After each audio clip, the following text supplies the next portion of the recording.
استستغیثون ربکم، یاد کرو جب کہ تم اپنے رب سے استغاثہ کر رہے تھے، دعائی دے رہے تھے کہ اللہ اب ہماری مدد فرما۔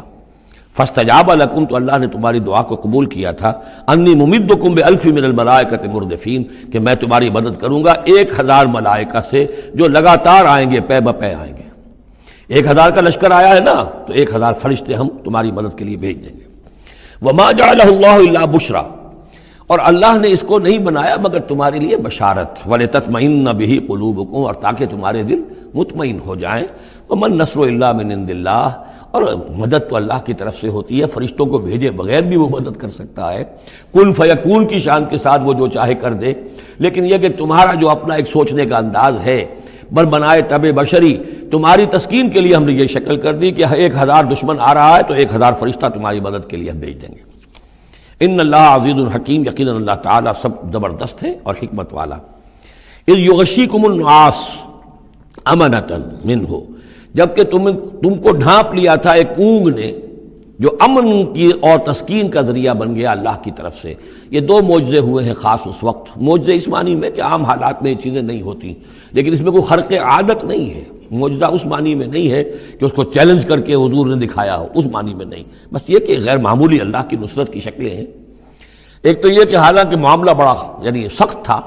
لیکن رات کو جا کے پڑاؤ پر مسلمان سوئے اطمینان سے، بڑی عمدگی سے نیند آئی، دل میں وہ دغدغہ نہیں تھا، اللہ پر اطمینان تھا، اللہ کے لیے نکلے تھے، لہذا ان کو وہ بے چینی اور تشویش اور کل کیا ہو جائے گا، رہیں گے کہ نہیں رہیں گے، زندگی ہوگی موت، کچھ نہیں، نیند آئی انہیں، اطمینان سے سوئے، صبح کو اٹھے تو وہ گویا کہ چاق و چوبند تھے۔ نمبر 2 یہ ینزل علیکم من السماء ماء، اور جب کہ اتارا اس نے تم پر آسمان سے پانی، بارش ہو گئی، اس سے یہ ہوا لیطہرکم، تاکہ تمہیں پاک کرے، جنہیں غسل کی حاجت تھی غسل کر لیا، وَیُذْهِبَ عَنْکُمُ الرِّجْسَ الشیطان، اور دور کر دے تم سے شیطان کی نجاست کو، وَلِیَرْبِطَ عَلَىٰ قُلُوبِکُمْ، اور یہ کہ تاکہ تمہارے دلوں کے اندر بھی، بارش کے بعد جو فضا ہوتی ہے اس سے طبیعت کے اندر بھی ایک اطمینان اور سکون پیدا ہوتا ہے۔ ورنہ واقعہ یہ ہے کہ جہاں پر آ کر قریش پہلے ڈیرہ ڈال چکے تھے، پانی پر ان کا قبضہ تھا، اب یہاں پانی نہیں تھا، بارش ہوئی تو وہ نشیبی جگہ میں انہوں نے ایک اپنا حوض بھی جمع کر لیا، پانی بھی جو ہے وہ ان کے پاس فراہم ہو گیا۔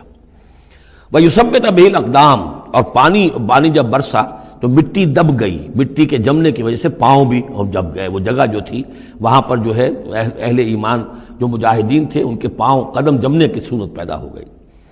اذ یوحی ربک الی الملائکۃ، اور جب یاد کرو، گمان کرو، تصور کرو جب کہ آپ کا رب وحی کر رہا تھا فرشتوں کو، انی معکم، وہ جو 1000 فرشتہ اللہ نے بھیجا،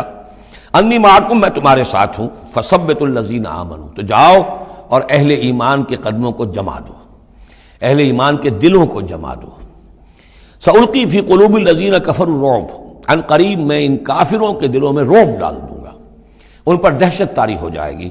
فاضربوا فوق الاعناق، پھر مارنا ان کی گردنوں کے اوپر جیسے چاہے، واضربوا منہم کل بنان، اور مارنا ان کی ایک ایک پور پر۔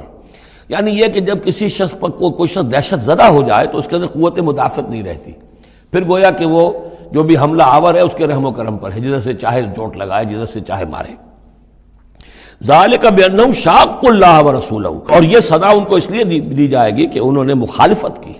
زدہ کی، دشمنی کی اللہ کی اور اس کے رسول کی۔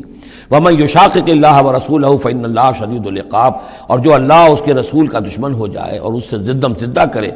تو اللہ تعالیٰ بھی سزا دینے میں بہت سخت ہے۔ ذالکم فذوقوہ، دیکھو اب یہ قریش سے خطاب ہے، ذالکم فذوقوہ، دیکھو یہ آگے پہلی قسط وصول کرو، چکھ لو اس کو۔ وَأَنَّ لِلْكَافِرِينَ عَذَابَ النَّارِ، اور ابھی جو تمہارے یہ کھیت رہے ہیں ان کی سزا یہی ختم نہیں ہو گئی ہے، ان کے لیے جہنم کا عذاب ہے۔ یا ایھا الذین آمنوا اذا لقیتم الذین کفروا زحفا، اہل ایمان جب تمہارا مقابلہ ہو جائے کافروں سے میدان جنگ میں، یہ زحف کہتے ہیں جبکہ باقاعدہ 2 لشکر ایک دوسرے کے سامنے مد مقابل بن کر آئیں، ایک چھاپا مار جنگ ہوتی ہے، جیسے کہ 8 جو پہلی اس سے مہمیں تھیں وہ جنگ کی شکل نہیں تھی بلکہ وہ مہمیں تھی چھاپا مار، لیکن اب یہ پہلی مرتبہ جنگ ہوئی ہے، لہذا اس کے حوالے سے بات ہو رہی ہے۔ یا ایھا الذین آمنوا اذا لقیتم الذین کفروا زحفا فلا تولوہم الادبار، تو تم ان کو پیٹھ مت دکھاؤ، پیٹھ مت موڑو، مطلب یہ کہ کھڑے رہو، ڈٹے رہو، مقابلہ کرو، جان چلی جائے لیکن یہ کہ پیچھے قدم نہ ہٹے۔ وَمَن يُوَلِّهِمْ يَوْمَئِذٍ دُبُرَهُ، اور جو کوئی بھی اس روز اپنی پیٹھ دکھا دے گا یعنی میدان جنگ سے بھاگے گا، دو استثناءات کے ساتھ، الا متحرفا لقتال، سوائے اس کے کہ یا تو وہ کوئی داؤ لگا رہا ہو جنگ کے لیے، جیسے دو آدمی بھی جنگ کرتے ہیں اور تلوار اور اس کے ساتھ، تو کوئی ذرا ادھر ہٹتا ہے، پیچھے کو ہٹتا ہے، وہ بھاگنا نہیں ہوتا بلکہ وہ تو در حقیقت ایک ٹیکٹیکل موو ہے، وہ تو ایک اپنے داؤ کے لیے ذرا پیچھے ہٹنا، اب اس وقت میسرہ کو پیچھے کر لیا جائے اور جو میمنہ ہے اسے آگے بڑھایا جائے، یہ بات اور ہے۔ اور متحیزا الی فئۃ، یا یہ کہ کوئی اور جمعیت ہے جس کی طرف جا کر ملنا ہے اور اس کے لیے ریٹریٹ ہو رہی ہے، تو آرڈرلی ریٹریٹ یہ ایک علیحدہ شے ہو جائے گی، اور ٹیکٹیکل موو یہ علیحدہ شے ہو جائے گی۔ تو آرڈرلی ریٹریٹ اور ٹیکٹیکل موو، ان دو کے سوا اگر کوئی بھگدڑ کے اندر کوئی جان بچا کر بھاگا، فقط باب غضب من اللہ، تو اس نے تو اللہ کا غضب جو ہے وہ کما لیا، ومأواہ جہنم، اس کا ٹھکانہ جہنم ہوگا، وبئس المصیر، اور وہ بہت ہی برا ٹھکانہ ہے۔ اب یہاں وہ بات آ گئی، فلم تقتلوہم، اے مسلمانوں تم نے انہیں قتل نہیں کیا، ولکن اللہ قتلہم، اللہ نے انہیں قتل کیا۔ ویسے تو یہ کہ فاعل حقیقی اللہ ہے، ہم جو کام بھی کرتے ہیں اور جس شے کے اندر بھی کوئی تاثیر ہے وہ اللہ ہی کی وجہ سے، لا فاعل فی الحقیقت ولا مؤثر الا اللہ، عام حالات میں بھی یہ ہے، لیکن یہ خاص حالات تھے جن میں اللہ تعالیٰ کی خصوصی مدد آئی ہے۔ فلم تقتلوہم ولکن اللہ قتلہم وما رمیت اذ رمیت ولکن اللہ رما، اور اے نبی آپ نے بھی جو کنکریوں کی مٹھی بھر کر پھینکی تھی، آپ نے کنکریاں لیں اپنی مٹھی میں اور پھینکا کفار کے لشکر کی طرف، شاہت الوجوہ، چہرے جو ہے بگڑ جائیں، تو یہ پتہ نہیں کہاں تک اللہ نے ان کنکریوں کو پہنچایا ہے۔ تو فرمایا اور آپ نے جب وہ کنکریوں کی مٹھی پھینکی تھی، ما رمیت اذ رمیت، آپ نے نہیں پھینکی تھی، ولکن اللہ رما، یہ تو اللہ تعالیٰ نے پھینکی تھی۔ ہاتھ ہے اللہ کا، بندہ مومن کا ہاتھ۔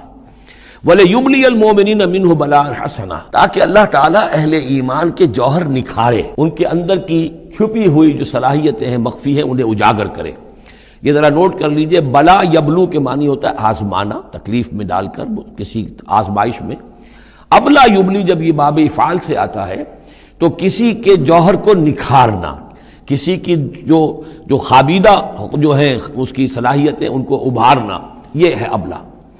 لیبلی المؤمنین منہ بلاء حسنا، تاکہ اللہ تعالیٰ خوب اہل ایمان کے اوپر ان کے جو ہے جوہر نکھارے۔ ان اللہ سمیع علیم، یقیناً اللہ سب کچھ سننے والا اور جاننے والا ہے۔ ذالکم وان اللہ موہن کید الکافرین، یہ تو ہو چکا، اب اس جنگ کا جو نتیجہ تھا قریش تم نے دیکھ لیا، لیکن آئندہ بھی سمجھ لو اللہ تعالیٰ کافروں کے تمام چالوں کو ناکام بنا دے گا۔ یہ اہل ایمان سے بھی خطاب ہو گیا اور یہ کہ کفار کے لیے بھی،